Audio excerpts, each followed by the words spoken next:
नमस्कार, आप देख रहे हैं जन टीवी और मैं आपके साथ आकांक्षा पारी। खबरों की शुरुआत करेंगे, लेकिन उससे पहले एक नजर डालते हैं आज की हेडलाइंस पर। उत्तराखंड में यूसीसी लागू करने की तैयारी, सीएम धामी ने सोशल मीडिया पर लिखा, हम जनता के आशीर्वाद से अपना वादा पूरा करने जा रहे।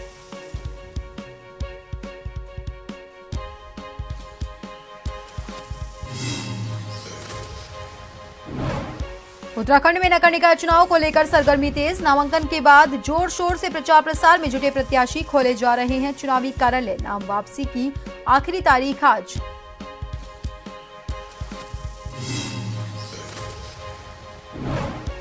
चमोली के गमशाली गांव में बर्फबारी, फंसे ऋषिकेश के 4 पर्यटकों का किया गया रेस्क्यू। आईटीबीपी और बीआरओ ने सभी को सुरक्षित निकाला।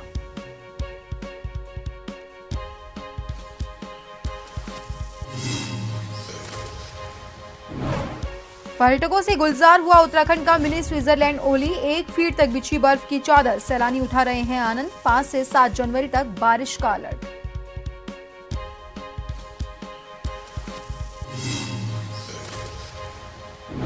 और हरिद्वार में भीषण सड़क हादसा, हरियाणा के युवकों की कार खड़े ट्रक से टकराई, एक ही गांव के 4 की मौत।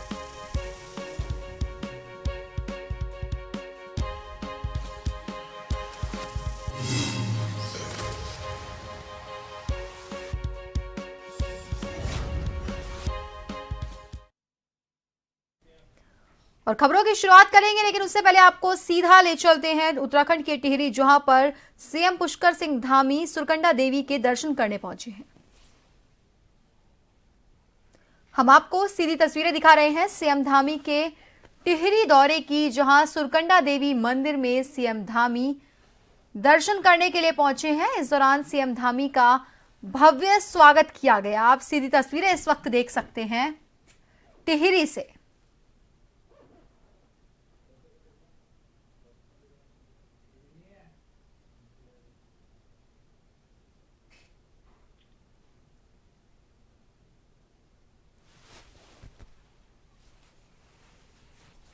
हम आपको इस वक्त की सीधी तस्वीरें दिखा रहे हैं, जहां सीएम पुष्कर सिंह धामी टिहरी दौरे पर पहुंचे हैं। आपको बता दें कि वो सुरकंडा देवी के दर्शन करने के लिए पहुंचे।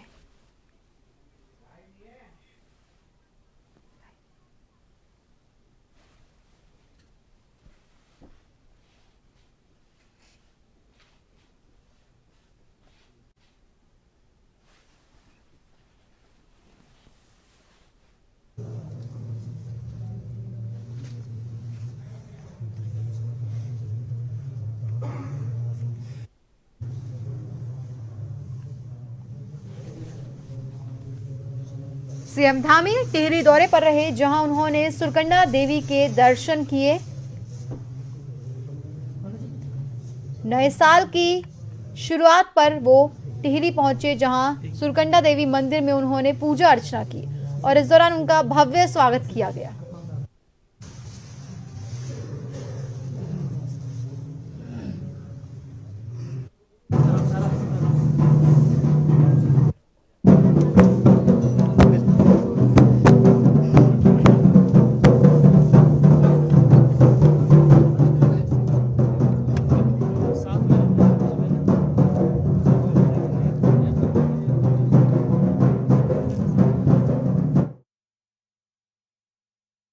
तो अभी हम आपको तस्वीरें दिखा रहे थे सीएम धामी के टिहरी दौरे से जुड़ी हुई, और अब रुक करते हैं खबरों की ओर। उत्तराखंड में यूनिफॉर्म सिविल कोड जनवरी 2025 में लागू हो जाएगा। मुख्यमंत्री पुष्कर सिंह धामी ने इसके संकेत दिए हैं। इससे पहले भी सीएम जनवरी 2025 में समान नागरिक संहिता लागू करने की घोषणा कर चुके हैं। सरकारी स्तर पर भी इसको लेकर सभी तैयारियां पूरी कर ली गई है। यूसीसी के प्रावधानों को ऑनलाइन करने के साथ साथ अधिकारियों कर्मचारियों की ट्रेनिंग का काम भी लगभग पूरा हो चुका है। नए साल पर सीएम ने अपने सोशल मीडिया अकाउंट पर यूनिफॉर्म सिविल कोड को लेकर भी पोस्ट किया है।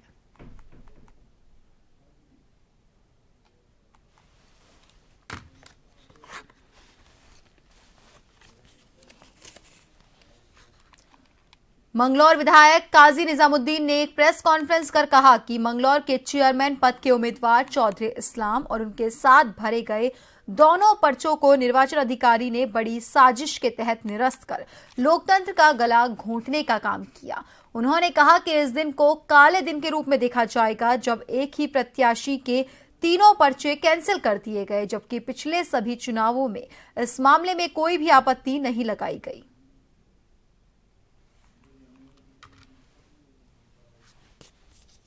आज लोकतंत्र के लिए बिल्कुल काला दिन है और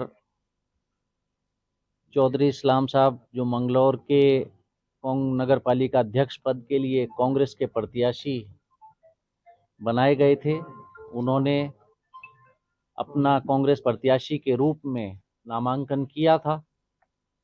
मैं आपको बता दूं कि चौधरी इस्लाम जी 2003 में मंगलौर नगर पालिका सभासद का चुनाव लड़ चुके थे। 2008 में 2003 में हारे थे।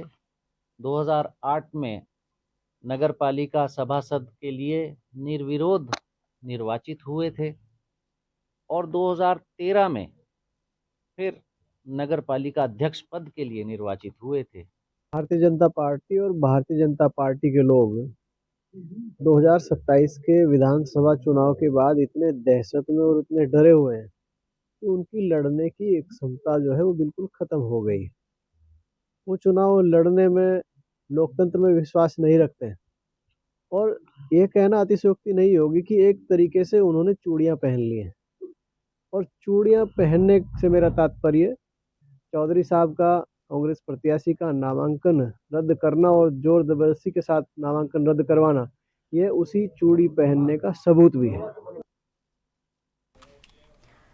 रामनगर पहुंचे भाजपा के राष्ट्रीय मीडिया प्रभारी और गढ़वाल लोकसभा क्षेत्र के सांसद अनिल बलूनी का भाजपा कार्यकर्ताओं ने जोरदार स्वागत किया। मीडिया से रूबरू होते हुए उन्होंने कहा, जितना आकलन है और जितना मीडिया की रिपोर्ट सामने आ रही है उसको देखते हुए इन सब के आधार पर मैं कहना चाहता हूं कि भारतीय जनता पार्टी जो निकाय चुनाव है उसमें जबरदस्त तरीके से जीत हासिल करने जा रही है। इसके साथ ही उन्होंने कहा कि प्रदेश से जो फीडबैक आ रहा है बहुत अच्छा है।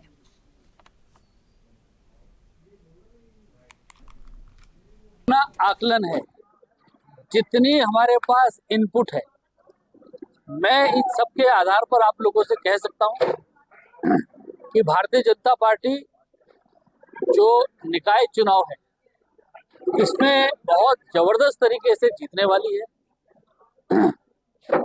पूरे प्रदेश से जो फीडबैक है वो बहुत अच्छा है। हमारी लोकसभा में जिसमें कि दो नगर निगम भी हैं, वहां से भी जितना भी फीडबैक है उसके हिसाब से भी दोनों नगर निगम की सीट जीतने वाले हैं। साथ ही रामनगर में भी जो हमारा ट्रिपल इंजन की सरकार है वो पूरी तरह से जीतने वाली है। रामनगर में भी हम लोग अच्छे खासे मतों का जीतेंगे। हमारी सभी कार्यकर्ताओं से बातचीत भी हो रही है, कुछ जो रूठे हैं उनको भी मना रहे हैं। रुड़की के सिविल लाइन बाजार में नगर निगम रुड़की के मेयर पद की प्रत्याशी अनीता देवी अग्रवाल के कार्यालय का उद्घाटन हो गया। कार्यालय उद्घाटन के इस कार्यक्रम में मेयर पद की बीजेपी प्रत्याशी अनीता देवी अग्रवाल से शहर की समस्या के बारे में पूछा गया तो उनका कहना था कि पूरे शहर में जल भराव की समस्या चारों ओर बनी हुई है। उनसे जब शहर की और समस्या के बारे में पूछा गया तो उन्होंने कहा कि वो नारी सुरक्षा के लिए काम करेंगी।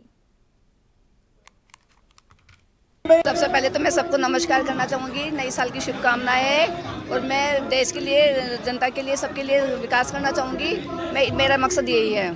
क्या समस्या है शहर की? शहर की जल भराव है। कहाँ है जल भराव? चारों तरफ सभी जगह है। और क्या नाम है, जहाँ आपका आवास है वहाँ भी जल भराव होता है? सिविल है जी। जहाँ आपका आवास है वहाँ भी जल भराव होता है? हाँ जी, चारों तरफ है, हमारे सोनालीपुरम में सब में जगह है। ठीक है, और क्या समस्या है शहर में? और यहाँ पे पार्किंग की समस्या है। पार्किंग की समस्या है। जो मुख्य चुनाव कार्यालय का उद्घाटन यहाँ पर हुआ, हमने यज्ञ का आह्वान किया। यज्ञ में सभी ने संकल्प लिया कि इस बार भारतीय जनता पार्टी का बोर्ड बने, भारतीय जनता पार्टी का मेयर बने, जिससे कि शहर का विकास हो। हमारे माननीय मुख्यमंत्री जी पुष्कर धामी जी जो प्रदेश में काम कर रहे हैं उसका हम पे मोहर लगे और जो योजनाएं सरकार की चल रही हैं उनको गति मिले, इसके लिए भारतीय जनता पार्टी का बोर्ड बनना और मेयर बनना लोग मन बना चुके हैं और लोगों में एक अलग ऊर्जा है, लोगों में एक अलग उत्साह है इस बार भारतीय जनता पार्टी के प्रति। आप देख रहे हैं किस प्रकार जनसमूह यहाँ पर उमड़ रहा है, तो इस बार लोगों ने तय कर लिया कि भारतीय जनता पार्टी का ही मेयर बनेगा। मसूरी नगर पालिका परिषद के चुनाव को लेकर भारतीय जनता पार्टी मसूरी द्वारा मसूरी के एक होटल में चुनावी कार्यालय का उद्घाटन किया गया। इस मौके पर मसूरी नगर पालिका परिषद की अध्यक्ष पद के उम्मीदवार मीरा सकलानी ने पुष्पगुच्छ भेंट कर कैबिनेट मंत्री का स्वागत किया। कैबिनेट मंत्री ने कहा कि इस बार मसूरी नगर पालिका की पूर्ण बहुमत की बोर्ड भाजपा बनाने जा रही है। कैबिनेट मंत्री गणेश जोशी ने कहा कि सभी पार्टी कार्यकर्ता बूथ स्तर पर घर घर जाकर पार्टी के प्रत्याशियों की जीत सुनिश्चित करने के लिए एकजुट होकर कार्य करें। कैबिनेट मंत्री गणेश जोशी ने कहा कि विपक्षी भारतीय जनता पार्टी के अध्यक्ष पद की प्रत्याशी मीरा सकलानी को बाहरी बता रहे हैं, जबकि वो मसूरी की रहने वाली है। इसके साथ ही उन्होंने कहा कि मीरा सकलानी बाहरी नहीं है, पर वो विपक्षियों के लिए भारी साबित होने वाली है। देखिए, आज नगरपालिका परिषद मसूरी की हमारी चेयरमैन की प्रत्याशी मीरा सकलानी व स्वागत के लिए जो हम कार्यालय खोला है उसका विधिवत शुभारंभ यहाँ पर किया है और भारी संख्या में यहाँ के जो प्रमुख कार्यकर्ता थे यहाँ पर उपस्थित थे और दृश्य जो मुझे दिखाई दे रहा है कि लोगों ने मन बना लिया है कि लोग पिछले कार्यकाल में जिस प्रकार के भ्रष्टाचार मसूरी के अंदर हुए, चेयरमैन के तो चुनाव लड़ने तक पर रोक लगा दी थी, जिसपे स्टे हो रखा है, स्टे पर वो है। उस भ्रष्टाचार को समाप्त करने का मन मसूरी की जनता ने बना लिया है। यहाँ से भारतीय जनता पार्टी की चेयरमैन की प्रत्याशी मीरा भारी मतों से विजयी होने वाली हैं। और रुकते हैं फिलहाल के लिए एक छोटे से ब्रेक के लिए।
खबर जो कभी बताती है सच तो कभी कराती है एहसास।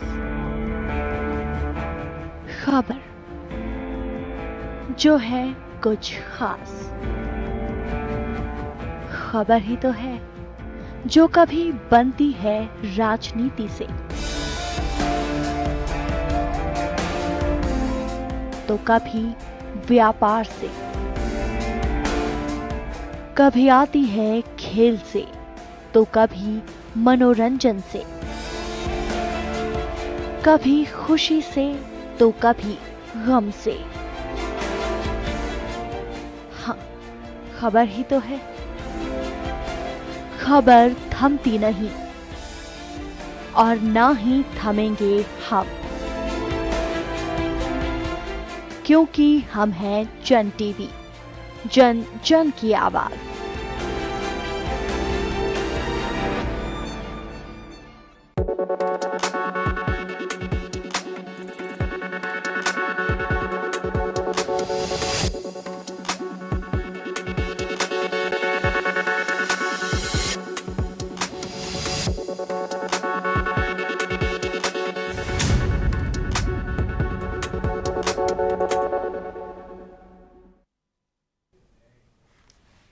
ब्रेक के बाद एक बार फिर से आप सभी का स्वागत है। बढ़ते हैं अगली खबर की ओर। उत्तराखंड कांग्रेस में निकाय चुनाव के टिकट बंटवारे को लेकर पार्टी में नाराजगी का दौर जारी है। कांग्रेस के कई बड़े नेता टिकट बंटवारे को लेकर नाराज चल रहे हैं। कांग्रेस प्रदेश उपाध्यक्ष मथुरा दत्त जोशी भी पार्टी के कुछ बड़े नेताओं से नाराज है और मीडिया से बातचीत में मथुरा दत्त जोशी ने कहा कि प्रदेश अध्यक्ष के आश्वासन के बाद कार्यालय में बैठ रहे हैं और जो पीड़ा हुई है उसे भुलाने का प्रयास कर रहे हैं।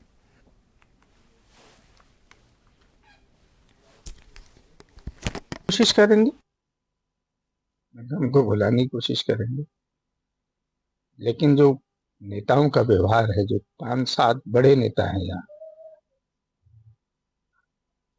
उनका जो व्यवहार है उससे मुझे पीड़ा जरूर हुई है, लेकिन कोशिश करेंगे भुलाने की। और क्योंकि माननीय अध्यक्ष जी ने कहा है, कुछ बात उन्होंने कही है, तो उनकी बात का सम्मान करते हुए मैं कार्यालय में बैठा हूँ।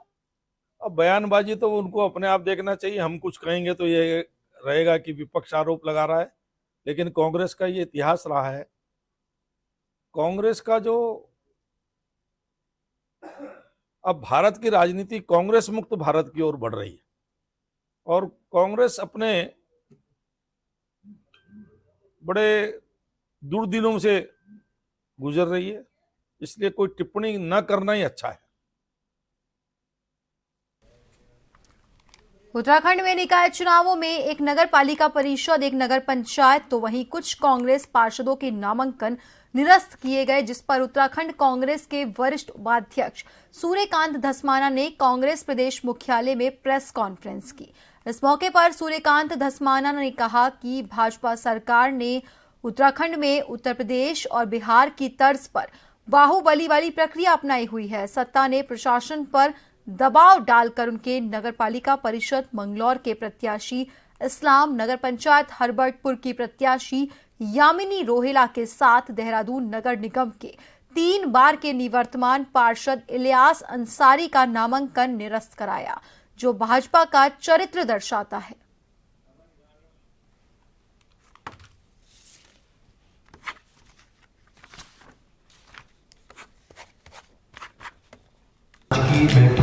ये राज्य उत्तराखंड शांतिपूर्ण राज्य है। इसमें इस प्रकार से जबरदस्ती करके, बाहुबल इस्तेमाल करके, प्रेशर टैक्टिक्स अपना करके, धमका करके आप पर्चे खारिज करवाएंगे तो मैं समझता हूँ ये उत्तराखंड की सेहत के लिए अच्छा नहीं है।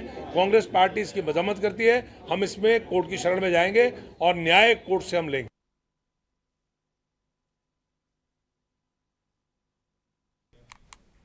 देहरादून कांग्रेस पार्षद प्रत्याशियों के नामांकन पर आपत्ति को लेकर बुधवार को दिन भर भी नगर निगम में तनातनी रही। वहीं शाम के समय 2 वार्ड से प्रत्याशियों का नामांकन निरस्त होने से भड़के कांग्रेसी और भाजपाई उलझ गए। दोनों पक्षों में हाथापाई तक हो गई। रायपुर विधायक उमेश शर्मा का बुधवार से ही कांग्रेस के कुछ प्रत्याशियों के नामांकन को लेकर आपत्ति जता रहे थे। इसको लेकर भाजपा कार्यकर्ताओं ने नगर निगम में प्रदर्शन भी किया। बाद में कांग्रेस नेताओं ने भी पलटवार करते हुए धरना दिया और बुधवार को दोपहर बाद विधायक काऊ फिर नगर निगम पहुंचे। उन्होंने रिटर्निंग अफसर से मुलाकात की। इस दौरान कांग्रेसी बाहर प्रदर्शन करते रहे।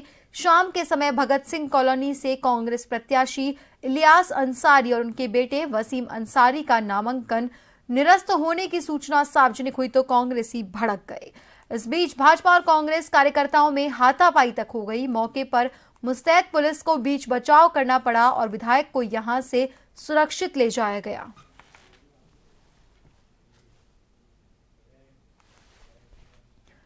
खबर उत्तराखंड से है, जहां प्रदेश का आबकारी विभाग इस साल सरकार की ओर से निर्धारित राजस्व लक्ष्य को आसानी से प्राप्त कर लेगा। प्रदेश सरकार ने मौजूदा वित्तीय वर्ष के लिए 4,440 करोड़ रुपए का राजस्व लक्ष्य आबकारी विभाग के लिए निर्धारित किया है। आबकारी आयुक्त हरिचंद्र सोमवाल ने बताया कि राजस्व लक्ष्य में पिछले साल के मुकाबले इस साल 200 करोड़ रुपए ज्यादा रखे गए। उन्होंने उम्मीद जताई कि जल्दी ही राजस्व लक्ष्य को प्राप्त कर लिया जाएगा। विभाग का जो राजस्व वार्षिक लक्ष्य निर्धारित किया जाता है राज्य सरकार के द्वारा, वो इस वर्ष 4,440 करोड़ का है हमारा वर्ष 2024-25 के लिए। तो उसको प्राप्त करने के लिए सभी हमारा आबकारी विभाग का सारे अधिकारी कर्मचारी पूरी तन्मयता से कार्य कर रहे हैं। पूरे प्रदेश में जो हमारा दिसंबर एंड के लिहाज से जो वसूली का हमारा लक्ष्य, वो उससे पिछले साल जो आया था उससे लगभग 200 करोड़ रुपए ज़्यादा है, जिससे स्पष्ट है कि हम इस वर्ष के लक्ष्य को आसानी से प्राप्त कर लेंगे और आने वाले वर्ष के लिए जो राजस्व का लक्ष्य निर्धारित किया जाएगा उसके लिए भी रणनीति बनाकर उसको प्राप्त करने की कार्रवाई की जाएगी। हरिद्वार के बहादुराबाद थाना क्षेत्र में बुधवार देर रात एक भीषण सड़क हादसे में 4 लोगों की मौत हो गई। वहीं एक व्यक्ति गंभीर रूप से घायल हुआ। ये हादसा शनिदेव मंदिर के पास नेशनल हाईवे पर हुआ, जब हरियाणा से हरिद्वार घूमने आ रहे 5 युवकों की कार सड़क किनारे खड़े ट्रक से टकरा गई।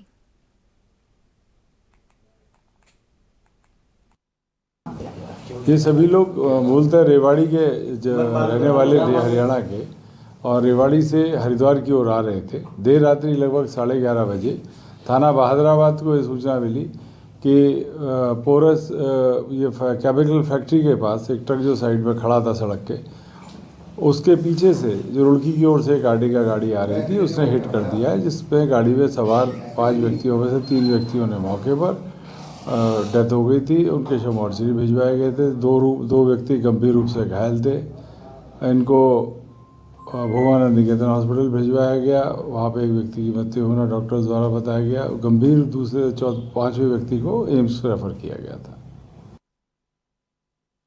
नेशनल हाईवे 309 रामनगर काशीपुर मार्ग पर ग्राम चिलकिया के पास सड़क किनारे खड़े एक ट्रांसपोर्टर को अज्ञात कार के चालक ने तेज और लापरवाही से वाहन चलाते हुए टक्कर मारते हुए मौत के घाट उतार दिया। घटना के बाद मृतक के परिजनों में कोहराम मचा। पुलिस भी मामले की जांच में जुट गई है। परिजनों द्वारा पुलिस से कार्रवाई करने के साथ ही न्याय की भी गुहार लगाई।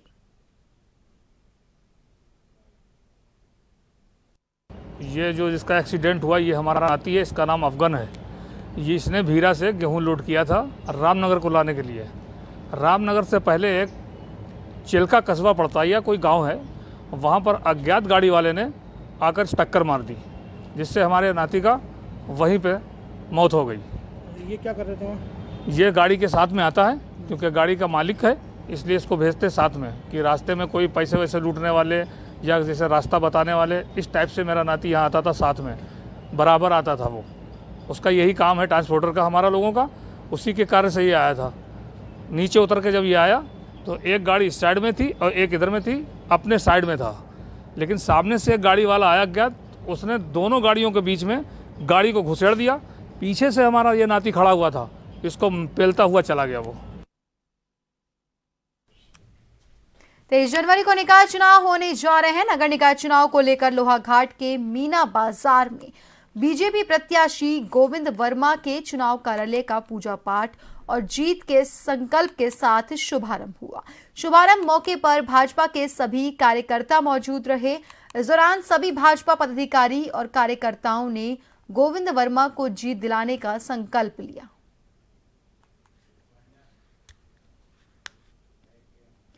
और फिलहाल के लिए बुलेटिन में इतना ही। बने रहिए जन टीवी के साथ। नमस्कार।